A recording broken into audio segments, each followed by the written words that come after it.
ద్వారా వీడియో తీస్తున్న యేసు బాబు అన్నకి ఇప్పటి వరకు ధన్యవాదాలు చెప్పుకోలేకపోయాం కాబట్టి ఈ సమయాన్ని తీసుకొని చెప్తున్నాను. థ్యాంక్ యూ అన్న, చాలా బాగా చేస్తున్నారు. దేవుడు మిమ్మల్ని ఇదే విధంగా ఆశీర్వదించిన గాక. అయితే మీతోటి మేము జపాన్లో ఉన్నప్పుడు అక్కడ కూడా మమ్మల్ని దేవుడి సేవలో దేవుడు వాడుకుంటున్నాడు. మేము ఉద్యోగం చేస్తూనే, నేను కానీ సుమా కానీ అక్కడ దేవుని పని చేస్తూ ఉన్నాము.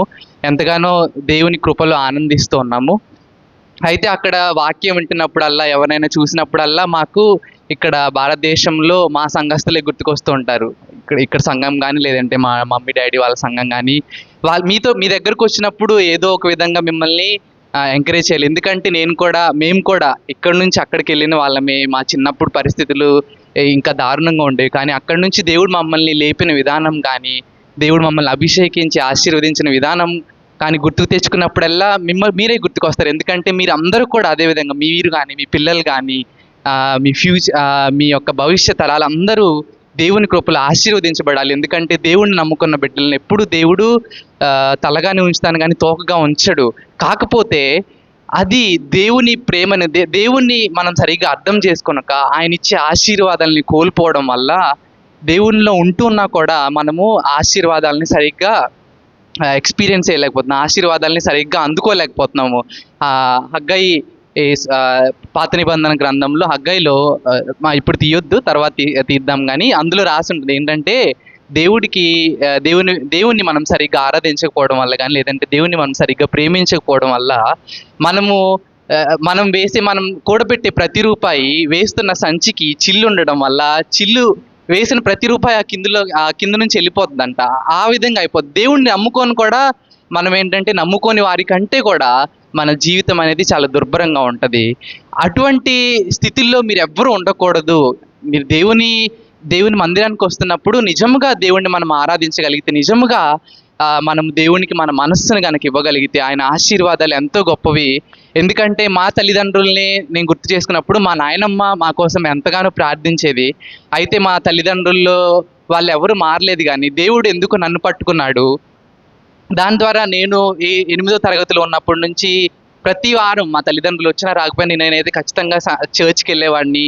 ఈ విధంగా దేవుడు అంటే భయభక్తులు కలిగి ప్రతిరోజు ఉదయాన్నే ప్రార్థన చేసుకోవడం, వాక్యం చదువుకోవడం, చాలా భయభక్తులు కలిగి నేను ఆ చిన్నతనంలో చేసేవాడిని. దానిని బట్టి దేవుడు దాన్ని గుర్తుకు చేసుకున్నాడో, లేదంటే నేనేదో చేశానని కాదు, కానీ ఆయన కృపను బట్టి దేవుడు నన్ను ఆశీర్వదించి ఈరోజు మా తల్లిదండ్రులు కూడా ఈ విధంగా ఆదివారపు ఆరాధనకి వస్తూ దేవుని సేవలో ఉంటూ, మమ్మల్ని దేవుడు, నేను చిన్నప్పుడు కనీసం మాకు కావాల్సింది కొనుక్కోవడానికి కూడా అంత ఎక్కువగా డబ్బులు ఉండేవి కాదు, కానీ అటువంటి స్థితిలో నుంచి ఈరోజు మాకు ఏది కావాలంటే అది కొనుక్కునే స్థితికి దేవుడు మమ్మల్ని తీసుకొని వచ్చాడంటే అది కేవలం ఆయన కృప మాత్రమే. మాలాగనే ఇక్కడికి వచ్చే ప్రతి ఇంత చిన్న బిడ్డను చూసినప్పుడల్లా నన్ను నేను చూసుకున్నట్టే ఉంటుంది. మాలాగే ఆ చిన్న బిడ్డలు కూడా ఆశీర్వదించబడాలి, వాళ్ళ తల్లిదండ్రులు, వారి కుటుంబ పరిస్థితులు అవన్నీ మారాలి అని నాకు ఎప్పుడు అనిపిస్తూ ఉంటుంది. అందుకని ఆ మెసేజ్ విన్నప్పుడల్లా, ఈ మెసేజ్ అయితే నేను భారతదేశం వెళ్ళినప్పుడు ఖచ్చితంగా సంఘస్థలతోటి పంచుకోవాలి అన్న కోరిక, అలా రకరకాల చిన్న ఉండేవి. అయితే ఎప్పుడైతే పాస్టర్ గారు దైవవాక్యం మీతో పంచుకోమని అవకాశం ఇచ్చాడు, ఒక్కసారిగా ఏమైందంటే రకరకాల అన్ని చిన్న ఆలోచనలు ఉండేవి, కానీ అవన్నీ అది చెప్పాలి, ఇది చెప్పాలి, ఇది చెప్పాలి, అది చెప్పాలని రకరకాలుగా మనసులో ఉండేవి, కానీ ఏది చెప్పాలి అనేది నా మనసులో నిన్నటి వరకు కూడా నిలకడైతే లేదు.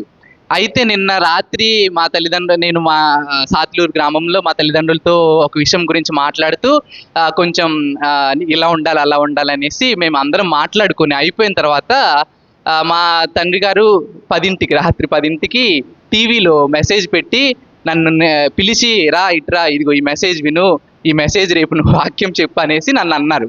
అయితే నేను అది విన్నప్పుడు, దేవుని వాక్యం అలా చెప్పకూడదు నాన్న అనేసి నేను చెప్దాం అనుకున్నాను, కానీ పెద్దవాళ్ళు వాళ్ళు చెప్పింది ఒకసారి విందాము, ఆ వాక్యం ఏమైంది వింటే తప్పేం లేదు, దాన్ని బట్టి దేవుడు నాతో మాట్లాడితే ఆ వాక్యాన్ని పంచుకుందాం, లేదంటే దాన్ని అక్కడే వదిలేస్తే ఏముంది, ఆయన సంతోషం కోసం ఒకసారి విందాము అని నేను నుంచొని 10 నిమిషాలు వాక్యం విన్న తర్వాత, ఆ వాక్యం దేని గురించి అంటే, ఈ సంవత్సరం ఇది లాస్ట్ ఆదివారం కదండి, ఇలా ఆఖరి ఆదివారం కాబట్టి ఈ సంవత్సరం మొత్తం దేవుడు మన జీవితాల్లో చేసిన కార్యాలు, లేదంటే ఇంగ్లీష్లో రీక్యాప్ అంటారు. అంటే ఈ సంవత్సరాంతం ఒక్కసారి గుర్తుకు తెచ్చుకొని ఈ సంవత్సరం మొత్తం కొత్త సంవత్సరంలో మనం నేర్చుకున్న ఈ పాఠాలని మనం ఏ విధంగా కొత్త సంవత్సరంలో కొత్తగా మొదలు పెట్టొచ్చు అన్న దాని మీద ఆ వాక్యం చెప్తున్నప్పుడు అరేరే నిజమే కదా, చాలా మంచి వాక్యము. ఆఖరి ఆదివారం నాకు ఇట్లా దైవజనులు అనుకోకుండా ఇచ్చారో అనుకొని ఇచ్చారో నాకైతే తెలియదు, కానీ ఆ వాక్యం నన్ను ఎంతగానో ఆకర్షించింది. ఆ వాక్యం ద్వారా దేవుడు నాతో మాట్లాడినప్పుడు నేను మళ్ళా ఆ వాక్యం అంతా విని దాన్ని కొంచెం నోట్స్ లాగా చేసుకొని ఈరోజు మీతో పంచుకుందాము అనేసి దేవుడు నాకు ఆలోచన ఇచ్చాడు. అందుని బట్టి దేవాది దేవునికి, ఎందుకంటే ఆయన బిడ్డలు మనకి ఆశ ఉండాలి, కానీ ఏదో ఒక విధంగా దేవుడు ఆశను తృప్తిపరుస్తాడు. ఈ పాట ఉంటుంది, నీతో నేను నడవాలని, నీతో నేను ఉండాలని, ఆశయ్యా చిన్న ఆశయ్యా ఓ యేసయ్యా నీవే తీర్చాలయ్యా, ఆశయ్యా చిన్న ఆశయ్యా ఓ యేసయ్యా నీవే తీర్చాలయ్యా.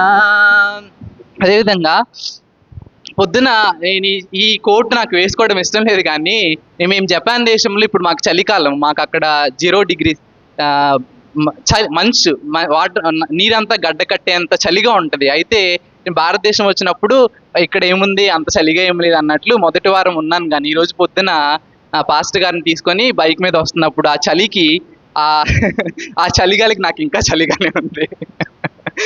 సో నేను భారతదేశం యొక్క చలిని తక్కువ అంచనా వేసి ఈరోజు మీ ముందు వేసుకొని ఉంచుంటున్నాను.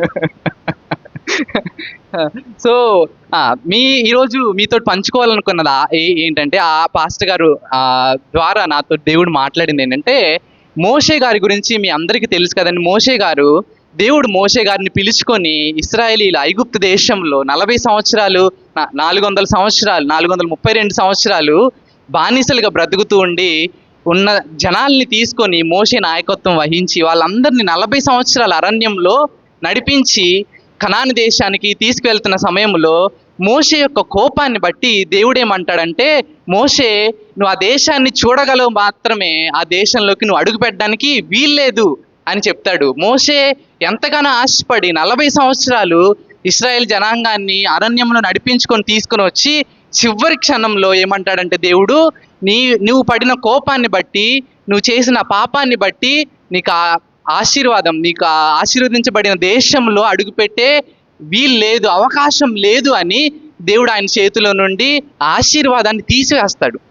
అయితే మోషేకి అది ఎంత విలువైందో తెలుసు, ఎందుకంటే వాళ్ళందరూ 432 సంవత్సరాలు బానిస బతుకులు బ్రతికి దేవుడిచ్చిన ఆశీర్వాదం ఆ కనాను దేశంలోకి అడుగు పెట్టబోతున్నామని 40 సంవత్సరాలు ఆయన ఎంతగానో వారందరికంటే ఎంతగానో కలలు కని ఆ ప్రదేశంలోకి వెళ్ళాలని ఆశపడిన క్షణంలో దేవుడు ఆయన పడిన కోపాన్ని బట్టి ఆశీర్వాదాన్ని ఆయన నుంచి తీసివేస్తాడు. అయితే దాన్ని బట్టి మోషే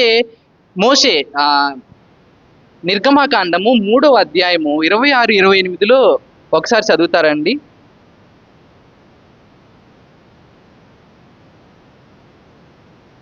నిర్గమకాండము 3:26-28 సారీ ద్వితీయోపదేశ కాండం అండి, క్షమించాలి.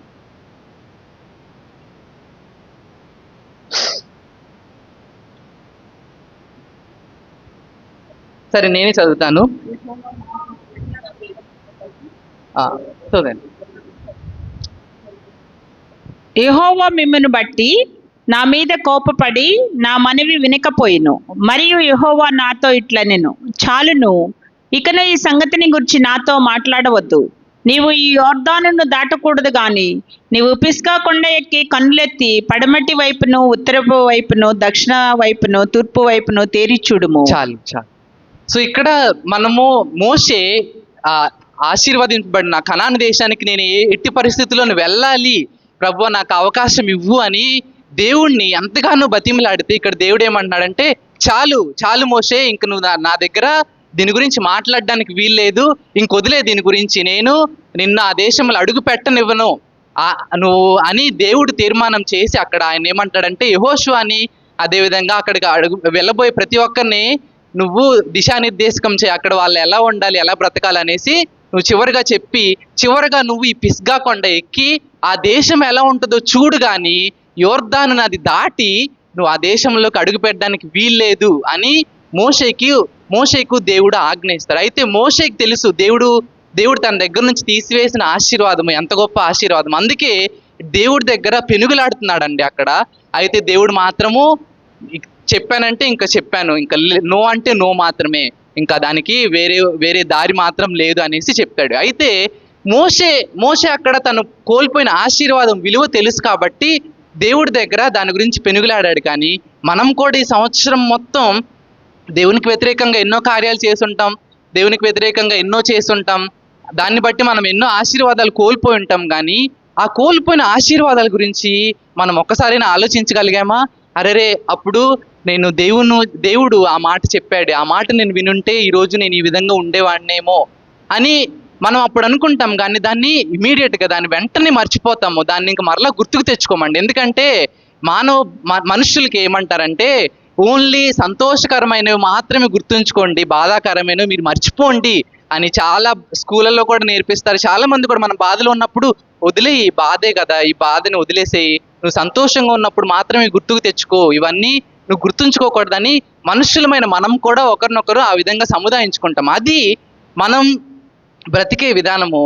అయితే మోషే ఇశ్రాయేలీలకి ఆ కనాన్ దేశానికి వెళ్తున్న ఇశ్రాయేలీలకి మరియు యెహోషువకి ఏమని చెప్తున్నాడంటే ద్వితీయోపదేశ కాండము 9వ అధ్యాయము 6-7 వచనాలను ఒకసారి చదువుదామా. ద్వితీయోపదేశ కాండము 9వ అధ్యాయము 6 నుంచి మీరు లోబడనొల్లని వారు గనుక ఈ మంచి దేశమును స్వాధీనపరచుకున్నట్లు నీ దేవుడైన యెహోవా నీ నీతిని బట్టి నీ కీయుడని నీవు తెలుసుకొనవలెను. అరణ్యంలో నీవు నీ దేవుడైన యెహోవాకు కోపం పుట్టించిన సంగతిని జ్ఞాపకం చేసుకొనుము, దాని మరువవద్దు. నీవు ఐగుప్తు దేశంలో నుండి బయలుదేరిన దినం మొదలుకొని ఈ స్థలమందు మీరు ప్రవేశించే వరకు మీరు యెహోవా మీద తిరుగుబాటు చేయుచునే వచ్చితిరి. హోరేబులో మీరు యెహోవాకు చాలండి. అయితే ఇక్కడ 7వ వచనంలో దేవుడు ఇలా అంటున్నాడు, ఏమనంటే అరణ్యములో నీ దేవుడైన యెహోవాకు కోపము పుట్టించిన సంగతిని జ్ఞాపకం చేసుకొనుము, దానిని మరువవద్దు. ఇక్కడ ఏమంటున్నాడు, ఎవరైనా కొత్త ఇంట్లోకి వెళ్తున్నప్పుడు మీ చెడు జ్ఞాపకాలన్నీ మర్చిపోండి, అన్ని కొత్త జ్ఞాపకాలన్నీ కొత్త దేవుడు మీ సంచుల్ని కొత్త నీరుతో నింపును కాక అన్నట్లు కూడా మనం చాలా మందికి వాక్యం చెప్తాము, లేదంటే వారిని ఎంకరేజ్ చేస్తాం, వాళ్ళని బలపరుస్తాం. అయితే ఇక్కడ మోషే ఇశ్రాయేలీయులకి ఏమని చెప్తున్నాడు, మీరు అరణ్యంలో చేసిన తిరుగుబాటును మర్చిపోవద్దు. అదేవిధంగా అక్కడ ఏమనుంది, జ్ఞాపకం చేసుకొనుము, దానిని మరువద్దు. నీవు యెహోవా దేవుడు మీ మీద కోపడిన సంగతిని మీరు మర్చిపోవద్దు, అది మాత్రం ఎప్పుడు గుర్తుంచుకోమని మోషే ఇశ్రాయేలీయులకి చెప్తున్నాడండి. ఎందుకంటే మీరు కొత్త జీవితం ఆరంభించేటప్పుడు ఏదంటారు, గెలుపు ఓటముల్లో ఓటమి అనేది మన గెలుపుకు మెట్టు అంటారు. అలాగే ఇక్కడ మోషే కూడా ఏమంటున్నాడంటే మనం దేవుని ఆశీర్వాదాలను పొందుకోవటానికి మనము ఇప్పటివరకు చేసిన అవిధేయత, ఇప్పటివరకు చేసిన పాపములను మనం ఎప్పుడు మర్చిపోకూడదు. ఎందుకంటే అవి మర్చిపోకుండా అవి మర్చిపోతే మళ్ళీ అదే తప్పుని మనం చేసే అవకాశం ఉంది. కానీ అవి మనం మర్చిపోకుండా దేవుడు దాన్ని బట్టి ఎంత బాధపడ్డాడు, దేవుడు దాన్ని బట్టి ఎంత కోపడ్డాడు, మీరు ఎప్పుడు మర్చిపోవద్దు, దాన్ని జ్ఞాపకం ఉంచుకోండి అయ్యా మీరు కొత్త దేశంలోకి వెళ్తున్నా కూడా అని చెప్తున్నాడు. అయితే ఎందుకు ఇలా చెప్పవలసి వచ్చిందంటే వాక్యము మనం చదువుతున్నప్పుడు వాక్యం అనేది ఎటువంటిది అంటే అద్దం లాంటిది. వాక్యం అనేది అద్దం లాంటిది. దాంట్లో మనము ఏం తప్పు చేస్తున్నామో ఏది రైట్ చేస్తున్నామో అనేది మనం దాని ముందు నుంచొని సరి చేసుకునేదండి. అద్దము ఎలాంటిదంటే ఇంతకు ముందు నేను ఒక జోక్ విన్నాను, ఏంటంటే ఫారిన్ కంట్రీలో ఎవరో ఒక లేడీ ఆ అద్దం ముందు నుంచొని, ఒక ముసలావిడ అద్దం ముందు నుంచొని మొత్తం సరి చూసుకొని ఈ అద్దం ఏంటి ఇంత లావుగా ఉంది అనేసి అనుకుంటుందంట. అయితే ఆ పక్కన ఉన్న వాళ్ళని పిలిచి ఏంటి ఈ అద్దం ఎంత లావుగా ఉంది, ఆ పక్కన నుంచున్నామేమో చాలా సన్నావిడంట, ఆవిడేమో అద్దంలో చూసుకొని అంతా చాలా బాగుందని సంతోషంగా వెళ్ళిపోతుంటే ఆమెను పిలిచి ఈ లావుగా ఉన్న ఆవిడ నా అద్దం ఏంటి ఇంత లావుగా ఉంది, నీ అద్దం ఏంటి అంత సన్నగా ఉంది అనేసి ఆమెను చెప్తుందంట. అయితే ఆమె అందంట నీ అద్దాన్ని మంచిగా దులుపుకోమ్మా, కొంచెం సన్నగా కనపడతావేమో, నీ అద్దం కొంచెం సన్నగా అయిద్దేమో అనేసి అని వెళ్ళిపోయిందంట. అయితే అక్కడ ఆమె దులపవలసింది అద్దాన్ని కాదు కానీ ఆమె శరీరాన్ని. ఆమె శరీరం లావుగా ఉంది, దాన్ని బట్టి ఆమె శరీరాన్ని ఆవిడ కదిపితే, ఆవిడ ఏమైనా ఫిజికల్ ఎక్సర్సైజ్ కనుక చేస్తే ఆవిడ సన్నగా కనపడుతుంది కానీ, అంతేగాని అద్దాన్ని దులిపినంత మాత్రాన ఆవిడేమి సన్నగా కనపడదు. అటువంటిదే అండి దేవుని వాక్యం. దేవుని వాక్యం అద్దం లాంటిది. దేవుని వాక్యము, దేవుడు మనతో మాట్లాడుతున్నప్పుడు అది దేవుడు ఎందుకు నాతోటి ఈ విధంగా మాట్లాడుతున్నాడు, నేను ఏది సరి చేసుకోవాలి నా జీవితంలో అని మనం సరి చూసుకోవాలి. కానీ ఈరోజు పాస్టర్ గారికి పిచ్చెక్కింది, ఏదో పిచ్చి మాటలు మాట్లాడాడు అని మాత్రం మనం అనుకోకూడదు. దేవుని సేవకుడు ఇక్కడ నుంచొని మనతో మాట్లాడుతున్నప్పుడు ఆయన ఏం మాట్లాడుతున్నాడు, అది నిజంగా బైబిల్లో రాసి ఉందా లేదా అని మనం సరి చూసుకొని మన జీవితాలు ఎలా ఉన్నాయి అని మనము సరి చేసుకోవాల్సిన బాధ్యత మనందరి మీద ఉంది. లేకపోతే మనము శాపగ్రస్తులం అవుతామే తప్పితే అది ఏ పాటికి మనకి ఆశీర్వాదం ఎంత మాత్రమూ కాదు. సో అందుకనే దేవుని వాక్యం అనేది అద్దంతో చాలా మంది చెప్తూ ఉంటారు. దాన్ని చూసి మనం సరి చేసుకోవాలి కానీ అద్దాన్ని సరి చేస్తే మనకేమీ రాదండి. అయితే ఇక్కడ మోషే ఇశ్రాయేలుకి ఏమంటున్నాడు, మీరు చేసిన అతిక్రమములను బట్టి దేవుడు మీ మీద చూపించిన కోపాన్ని మీరు మర్చిపోవద్దు, అది మీరు ఎల్లప్పుడూ గుర్తుంచుకోవాలని చెప్తున్నాడు. అయితే ఎటువంటి కార్యాలను బట్టి ఇశ్రాయేలీల మీద దేవుడు కోప్పడవలసి వచ్చింది, వారు చేసిన కార్యములు ఎటువంటివి అని నేను ఈరోజు ఒక 4 మీతో పంచుకుంటాను, టైం కనుక ఉంటే. లేకపోతే 2 లేదా 3 తోటి నేను ముగిస్తాను, ఎందుకంటే తర్వాత చాలా కార్యక్రమాలు ఉన్నాయి ఇందాక దైవజన్ చెప్పినట్టు. సో వాటిని మీతో పంచుకొని ఆ ఇశ్రాయేలీలు ఏ విధంగా అయితే తప్పు చేశారో,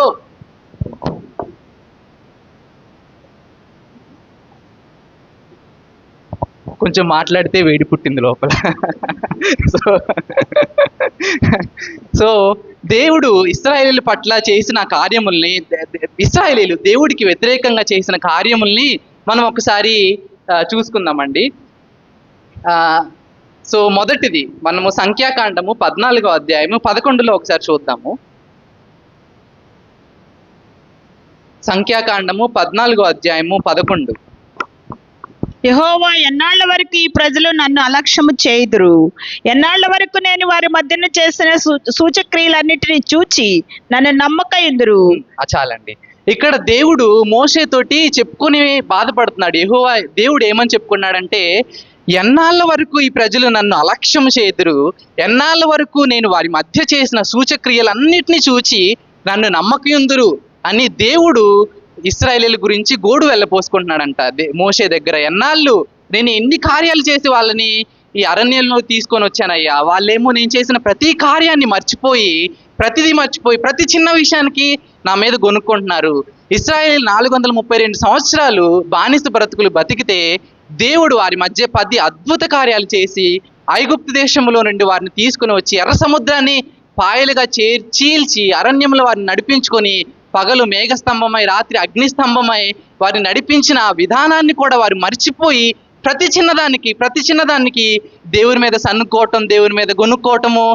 ప్రతిసారి ఇంగ్లీష్లో ఇది అంటారు, వై మీ గాడ్ అనేది. అంటే ప్రభువా ఎందుకు నన్నే ఎప్పుడు ఏదైనా ఒక చిన్న శోధన పెడితే చాలు మన జీవితంలో, నా బ్రతికే ఎందుకు ఇలా ఉంది, నన్నే ఎందుకు ఎంచుకున్నావు ప్రభువా, ఎందుకు ఆమెకి మంచి టీవీ ఇచ్చావు, ఎందుకు ఆమెకి మంచి ఫ్రిడ్జ్ని ఇచ్చావు, నాకేమింత పూరి గుడిసెని ఇస్తున్నావు అని దేవుడు పెట్టిన శోధనల్ని, ప్రతి శోధనలో కూడా దేవుడి మీద మన విశ్వాసం ఉంచకుండా ఈ భౌతిక సంబంధమైన ఆశీర్వాదాల మీద మన గురి ఉంచి ఆయన్ని ఎంతగానో బాధ పెడుతున్నాం. అదే ఇక్కడ యెహోవా దేవుడు కూడా మోషేకు తన గోడును వెళ్ళపోసుకున్నాడు. ఎంతకాలం ఈ ప్రజలు నన్ను అలక్ష్యం చేస్తారు, ఎంతకాలము వారు నా యందు విశ్వాసం ఉంచకుండా ఉంచుతారు అనేసి యెహోవా దేవుడు వారి మీద ఆయన దగ్గర ఆయన బాధను పంచుకుంటున్నాడండి. మనము మన భౌతిక సంబంధమైన ఆశీర్వాదాల మీద మనం ఎంతో గురించుతాం కానీ దేవుడు మన కోసం చేసిన త్యాగాన్ని కానీ, దేవుడు మనకు ఒక శోధనని ఇచ్చినప్పుడు ఈ శోధన ద్వారా దేవుడు నాతో ఏదో మాట్లాడాలనుకుంటున్నాడు, నేను దేవుని కొరకు ఈ శోధనలో నేను నిలబడాలి, దేవుని కోసం నిలబడాలి, దేవుని కొరకు ఏదో ఒకటి చెయ్యాలి అన్న మనస్సు మనకు ఉన్నప్పుడు ఏంటంటే ఆ మనస్సును దేవుడు ప్రేమించేవాడు. కానీ మనము ఏ కాడికి నాకు డబుల్ కాట్ మంచం కావాలి, నాకు ఫ్రిడ్జ్ కావాలి, నాకు ఇల్లు కావాలి అని వీటి మీదే మనం ఉంచినప్పుడు ఏంటంటే మనం ఎప్పుడు దేవుడి కార్యాలని మనం చూడలేము. కాబట్టి ఈ విధంగా ఇశ్రాయేలు ప్రజలు వారి మధ్య ఎన్నో అద్భుత కార్యాలు చేశారు. ఇప్పుడు మనమే తీసుకుంటామండి, ఏదైనా ఒక చిన్న కష్టం వచ్చినా చాలు, ఎందుకు దేవుడు ఈ కష్టాన్ని నా బ్రతుకులో పెట్టాడు, దేవా నువ్వు గనక ఈ కార్యాన్ని నెరవేరిస్తే నేను నీకు 101 కొబ్బరికాయలు మొక్కుకుంటాను, నువ్వు గనక నాకు ఇస్తే నేను మంగళగిరి వరకు వెళ్ళి అక్కడ దేవతకు పూజిస్తాను అని హిందువుల వలె వారి వలె దేవుణ్ణి మనం శోధిస్తామండి. దేవా, నువ్వు నాకు ఈ కార్యం చేసి పెడితే నేను ఇది చేస్తాను. ఏంటంటే లంచం ఇచ్చినట్టు. ప్రభుత్వ కార్యాలయాలకు వెళ్తే వాడికి ఒక 100 రూపాయలు ఇస్తే వాడు మనకు కావాల్సింది చేసి పెడతాడు. అలాగే దేవునికి కూడా మనం ఏంటంటే, ప్రభు ఇదిగో నాకు ఇది చేసి పెడితే నేను నీకు ఒక 1000 రూపాయలు ఇస్తాను, నేను నీకు ఒక 2000 ఇస్తాను, నేను నీకు 3000 ఇస్తాను, లేకపోతే నేను నీకు ఇది చేస్తాను. ఇదేంటంటే మనం తెలియకుండానే మనము అక్కడి నుంచి వచ్చిన వాళ్ళమే కాబట్టి ఆ మనసు అనేది మనకి ఎప్పుడు ఉంటుంది. అది మంచి మనసు కాదు, అది మంచి ఆలోచన విధానం కాదు. ఎందుకంటే దేవుడు మన జీవితాల్లో ఏదైనా ఒక ముళ్ళుని పెట్టినప్పుడు ఆ ముళ్ళు ద్వారా ఏంటి నా దేవుడు నా జీవితంలో ఏం చేయాలనుకుంటున్నాడు, నేను ఇటువంటి పరిస్థితుల్లో నేను ఎలా నిలబడాలి, దేవుని కోసం నేను ఎలా నిలబడాలి, దేనికోసం నేను ఏం చేయాలి అని మనం ఆలోచించడం మానేసి, ప్రభువా ఈ ముళ్ళును తీసేస్తే నువ్వు తీయగలిగితే కనుక నేను నీకు ఇది ఇస్తాను అనేసి మనం దేవుడితోటి అక్కడ బేరాలు ఆడుతున్నాం అన్నట్లు అయిపోద్దండి. అది మంచి విధానం కాదు. అది ఏంటంటే అన్యులు చేసే విధానం. కానీ మనం అలా కాదు. మన దేవుడు మనల్ని ఎంతగానో ప్రేమించాడు. మత్తయి సువార్తలు ఈ విధంగా ఉంటది కదా, ఆకాశ పక్షుల్ని చూడండి, అవి విత్తవు కోయవు, నీ తండ్రి అయిన దేవుడు వాటిని పోషించట్లేదా? అదేవిధంగా మీరు కూడా, మీకు కావాల్సింది ఏంటంటే ఆ విశ్వాసమే. ఎటువంటి స్థితిలోనైనా దేవుణ్ణి, ప్రభువా నేను నిన్నే పట్టుకొని ఉంటాను, నేను నిన్నే ఆనుకొని ఉంటాను, నాకు నువ్వు ఇచ్చిన ఈ శ్రమను బట్టి నీకు వందనాలయ్యా, ఈ శ్రమలో నేను గెలిచి నీ కోసం నిలబడే శక్తిని నాకు దయచేయండి ప్రభు అని నువ్వు దేవుడిని అడగగలిగితే చాలా. అంతేగాని దేవుడికి నీ డబ్బులేదో కావాలి, లేకపోతే నీ చీరలేవో కావాలి, లేకపోతే నీ ఏవో కావాలని దేవుడు ఎప్పుడు ఆశించడు. ఎందుకంటే అవన్నీ నీకు ఇచ్చింది దేవుడే కాబట్టి వాటిని ఎప్పుడు ఆయన కావాలని అనుకోడు. కాబట్టి మీకు ఏదైనా ఒక ముళ్ళు, మీ జీవితంలో ఏదైనా ముళ్ళు ఉన్నప్పుడు ఆ ముళ్ళును బట్టి దేవుణ్ణి మనం ఎలా స్తుతించగలము, దేవునికి మహిమకరంగా మనం ఎలా బ్రతకగలము అని మనం ఆలోచించాలి. కానీ ఆ ముళ్ళును బట్టి మనం ఎప్పుడు కృంగిపోకూడదు. ఎందుకంటే మన దేవుడు అన్ని విషయాల్లో సమర్థుడు. ఆయన శిలువ మీద చచ్చిపోయినప్పుడు సాతాను గెంతులు వేశాడంట. దేవుని కుమారుడు ఈ లోకానికి వస్తే నేను ఆయన జనాల చేత చంపించానని సాతాను గెంతులు వేశాడంట. అయితే ఆయనకు తెలియలేదు, 3వ దినమున మరణమును గెలిచి దేవుడు మరలా తిరిగి లేచి పునరుద్ధానుడై ఈ విధంగా మాట్లాడుతున్నాడు, ఓ మరణమా నీ ముళ్ళెక్కడా అని. అటువంటి ఏదైనా అసాధ్యాన్ని అయినా సాధ్యం చేయగలిగిన పవర్, శక్తి అనేది దేవుడికి ఉంది. మనం నమ్మవలసింది మన దగ్గర ఉన్న, మనం దేవుడికి ఏమి ఇవ్వగలము, మన శక్తిని బట్టి మనం దేవునికి ఏది చేయగలమో మనం దాన్ని ఆలోచించాలి. కానీ ప్రభువా ఈ వచ్చిన బాధను బట్టి దీన్ని నా నుంచి ఏదో ఒక విధంగా తీసేమని కాదు, కానీ దానిని బట్టి మనం దేవుణ్ణి ఇంకెంత గొప్పగా ఆ బాధలో కూడా మనం దేవునికి సేవ చేయగలము, ఆ బాధను కూడా తట్టుకొని దేవుళ్ళు మనం ఏ విధంగా నిలబడగలము అన్నది కనుక మనం దేవునికి చూపించగలిగితే దేవుడు మన మీద చూపించే ఆశీర్వాదాలు ఎన్నో రెట్లుగా ఉంటాయి. అంతగా గొనిగిన ఇశ్రాయేలీల జనాంగాల్ని దేవుడు కనాను దేశానికి తీసుకువెళ్తే నువ్వేం సనకుండా, దేవా నువ్వు నా జీవితంలో పెట్టిన ముళ్ళును బట్టి నీకు వందనాలయ్యా, ఈ ముళ్ళును బట్టి నేను నిన్ను స్తుతిస్తున్నాను, ఈ ముళ్ళును నేను జయించగలిగే శక్తిని, బలమును నాకు దయచేయండి దేవా అని నువ్వు ప్రార్థించగలిగిన రోజు దేవుడు నీ మీదకి పంపించే శక్తి అది ఎవ్వరూ ఊహించలేనిది. ఆ శక్తిని బట్టి చుట్టుపక్కల ఉన్న వాళ్ళందరూ ఆశ్చర్యపోతారండి. ఆ విధంగా మన జీవితం అనేది కొత్త సంవత్సరంలో ఉండాలి. కాబట్టి ఈ 50 వారాల్లో మీరు ఇప్పటివరకు 51 వారాలు, ఇంకా 3 రోజులు మాత్రమే మిగిలింది. గడిచిన 362 రోజుల్లో దేవుడి మీద మీరు సన్నుకున్న సందర్భాలు కానీ, దేవుణ్ణి మీరు అపనమ్మకం ఉంచి దేవుని ప్రేమను మీరు శంకించిన సందర్భాలు కానీ, దేవునికి వ్యతిరేకంగా నిలబడిన సందర్భాలు ఏమైనా ఉన్నాయో ఒక్కసారి జ్ఞాపకం తెచ్చుకోండి. అవి మీరు ఎప్పుడు మర్చిపోవద్దు. ఎందుకంటే మీరు ఆ మర్చిపోతే మరలా మీరు అటువంటి తప్పులే మీరు చేస్తారు. వాటి వల్ల మీరు ఎన్నో ఆశీర్వాదాలు కోల్పోతారు. దాన్ని బట్టి మీరు ఎప్పుడూ మర్చిపోకూడదమ్మా. ఎందుకంటే సౌలు గురించి మీ అందరికీ తెలుసా? సౌలు ఇశ్రాయేలీయులకి మొదటి రాజు అయితే సౌలు తర్వాత ఎవరు అవ్వాలి రాజుగా? సౌలు కొడుకు యోనాతాన్ అవ్వాలి. అయితే యోనాతాన్ తర్వాత వేరే వాళ్ళు అవ్వాలి. అలా సౌలు యొక్క జనరేషన్, సౌలు యొక్క భవిష్య తరాలు రాజుగా అవ్వాలి. కానీ సౌలు ఏం చేశాడంటే దేవుని యందు అపనమ్మకం ఉంచి ఆయన ఏం చేశాడంటే, దేవుడు ఆయన అమాలేకుల మీద యుద్ధానికి వెళ్ళి వాళ్ళ గొర్రెల్ని, అమాలేకుల రాజుని అందరినీ చంపేసి చేయమంటే ఆయన ఏం చేశాడంటే అక్కడికి వెళ్ళి అమాలేకుల అందరినీ చంపాడు. కానీ అమాలేకుల రాజుని తిరిగి తెచ్చుకున్నాడు. అదేవిధంగా అక్కడ బలంగా ఉన్న గొర్రెల్ని, మేకల్ని తీసుకుని వచ్చి నేను యెహోవా దేవునికి నేను బలిగా ఇస్తానని చెప్పి తీసుకొని వచ్చాడు. అదేంటంటే దేవుని చెప్పింది చేయక ఆయన ఇష్టానుసారంగా ఆయన ప్రవర్తించినప్పుడు సమూయేలు వెళ్ళి దేవుడి ద్వారా సౌలా నువ్వేం చేస్తున్నావు, ఇది దేవుడు నీకు చెప్పింది ఏంటి, నువ్వు చేస్తుంది ఏంటి, నీ అవిధేయతను బట్టి నీ రాజరికం అనేది విసర్జించబడింది, నిన్ను కాదు కానీ, నీ భవిష్యత్ తరాలు కాదు కానీ వేరే కొత్త వాడిని ఇశ్రాయేలు రాజుగా దేవుడు ఎన్నుకున్నాడు అని అసలు ఎక్కడ ఇప్పటి వరకు ఎవ్వరికి తెలియని దావీదుని దేవుడు ఎంచుకొని సౌలు స్థలంలో దేవుడు దావీదుని నిలబెట్టాడండి. కాబట్టి మనం దేవుని విషయంలో చేసే చిన్న చిన్న అవిధేయతలను బట్టి మనము ఎంతో గొప్ప ఆశీర్వాదాలు అవి కోల్పోతాము. అవి కోల్పోయేంత వరకు మనం తెలియదు. కాబట్టి కోల్పోయిన తర్వాత ఈ తెలుగులో సామెత ఉంటుంది కదా, చేతులు కాలినాక ఆకులు పట్టుకోవడం అని. సో కాబట్టి మనము ఒక ఆశీర్వాదాన్ని కోల్పోయిన తర్వాత ఏదో ఒక విధంగా మోషే ఎంతగానో బ్రతిమలాడాడు, సౌలు కూడా సమూయేలు వస్త్రపు కొంగును పట్టుకొని ఏదో ఒక విధంగా నేను చేసిన దాన్ని దేవుడి దగ్గర నాకు పరిహారం ఇప్పించాను అడిగినప్పుడు ఆ వస్త్రపు కొంగు చినిగిందే కానీ సౌలు పరిస్థితి మాత్రం మారలేదు. దావీదు తర్వాత రాజయ్యాడు. సౌలు మాత్రమే కాదు, సౌలు యొక్క భవిష్య తరాలందరూ ఆ రాజు, ఇశ్రాయేలీల రాజు ప్లేస్లో కూర్చునే అవకాశం అనేది వారు కోల్పోయారండి. కాబట్టి దేవుడు మనకేం చెప్తున్నాడు, దేవుడికి మనం ఎంత విధేయతగా ఉండాలి, దేవుడి పట్ల మనం ఎంత విశ్వాసంగా ఉండాలి, దేవుడి పట్ల మనము ఎంత జాగ్రత్తగా ఉండాలన్నది మనం ఎప్పుడు గుర్తుంచుకోవాలి. కొత్త సంవత్సరంలో దేవుడి పట్ల మీరు చేసిన అవిధేయత, దేవుడికి మీరు కోపం తెప్పించినవి, ఇంతకుముందు మాట్లాడినవి ఏంటంటే మన సంఘస్థుల పట్ల ప్రేమ కలిగి ఉండకపోవడము, సంఘ కార్యాలయంలో ఆసక్తి కలిగి ఉండకపోవడము, ఇవన్నీ కూడా దేవుని పట్ల అవిధేయత చూపించడమే. వీటన్నిటిని కూడా మనం గుర్తుకు తెచ్చుకోవాలి. ఇది మొదటిది ఏంటంటే ఇశ్రాయేలీలు దేవుణ్ణి అలక్ష్యం చేశారు. అదేవిధంగా దేవుని కార్యములు చూచి ఉండి వాటిని నమ్మకుండా ఉన్నారంట. ఇది ఇశ్రాయేలీలు చేసిన మొదటి కార్యం. అయితే రెండో దానికి వెళ్దామండి. రెండో దానికి హగ్గయి 1వ అధ్యాయము 2వ వచనం నుంచి 7వ వచనం వరకు మనం చదువుకుందాం. హగ్గయి ప్రవక్త 1వ అధ్యాయము 2వ వచనం నుంచి 7వ వచనం నేనే చదువుతానండి. సమయం ఇంకా రాలేదు, యెహోవా మందిరమును కట్టించుటకు సమయం ఇంకా రాలేదని జనులు చెప్పుచున్నారే.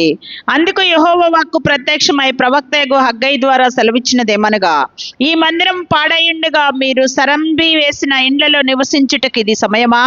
కాబట్టి సైన్యములకు అధిపతి యెహోవా సెలవిచ్చినదేమనగా, మీ ప్రవర్తనను గురించి ఆలోచించుకొనుడి. మీరు విస్తారముగా విత్తినను మీకు కొంచెమే పండెను. మీరు భోజనము చేయుచున్నను ఆకలి తీరకయున్నది, పానము చేయుచున్నను దాహము తీరకయున్నది, బట్టలు కంపుకొనుచున్నను చలి ఆగకున్నది. పనివారు కష్టము చేసి జీతము సంపాదించుకొనెను, జీతము చినిగిపోయిన సంచిలో వేసినట్టుగా ఉన్నది. కాగా సైన్యములకు అధిపతి యెహోవా సెలవిచ్చినదేమనగా, మీ ప్రవర్తనను గురించి ఆలోచించుకొనుడి. చాలండి. ఇక్కడ దేవుడు హగ్గయి ప్రవక్త ద్వారా ఇశ్రాయేలుకి ఏమని చెప్తున్నాడంటే, ఇక్కడ పరిస్థితి ఏంటంటే దేవుని మందిరం అనేది పాడైపోయి ఉన్నప్పుడు వాళ్ళందరూ ఇశ్రాయేలు అందరూ మంచి ఇండ్లలో గొప్ప గొప్ప సదుపాయాలతోటి మంచిగా ఇల్లు కట్టించుకొని, దేవుని మందిరం పాడైపోయి ఉన్నా కూడా ఇంకా సమయం ఉందిలే, దానికి దేవుడే ఎప్పుడూ కట్టించుకుంటాడు, మనం మాత్రం మంచి ఇళ్ళలో మనం కట్టుకొని మనం మంచిగా ఉందాం, కానీ దేవుడి ఇల్లు ఏమైపోతే మనకెందుకు, దానికి ఇంకా సమయం రాలేదని వాళ్ళు ఏం చేస్తున్నారంటే దేవుని కార్యాన్ని వాళ్ళు నిర్లక్ష్యం చేస్తున్నారు, దేవుని కార్యమును వారు అలక్ష్యం చేస్తున్నారంట. అందుకని దేవుడు ఏమంటున్నాడంటే, దేవుని ఇల్లు ఆ విధంగా పాడైపోయినను మీరు సరంబి ఇళ్లలో నివసించుట మీకు ఇది తగునా? మీరు దేవుని కార్యమును అలక్ష్యం చేస్తే మీ పరిస్థితి ఏ విధంగా అవుతుంది అనేసి 6వ వచనంలో ఈ విధంగా రాసింది ఏమనంటే, మీరు విస్తారముగా విత్తినను మీకు కొంచెమే పండును, మీరు భోజనము చేయుచునను ఆకలి తీరక ఉన్నది, పానము చేయుచునను దాహము తీరక ఉన్నది, బట్టలు కప్పుకొనుచునను చలి ఆగకున్నది, పనివారి కష్టము చేసి జీతము సంపాదించుకొనినను జీతము చినిగిపోయిన సంచిలో వేసినట్టుగా ఉంది.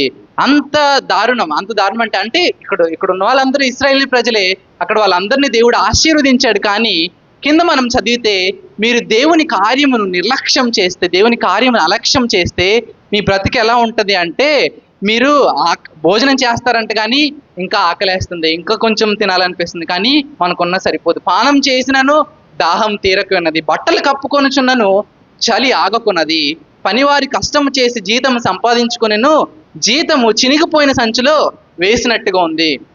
మన తెలుగులో ఒకటి ఉంటుంది సామెత ఏంటంటే, ఎక్కడ వేసిన గొంగళ్ళు అక్కడే ఉన్నాయి అనేసి అంటారు. అదేంటంటే కదలరు.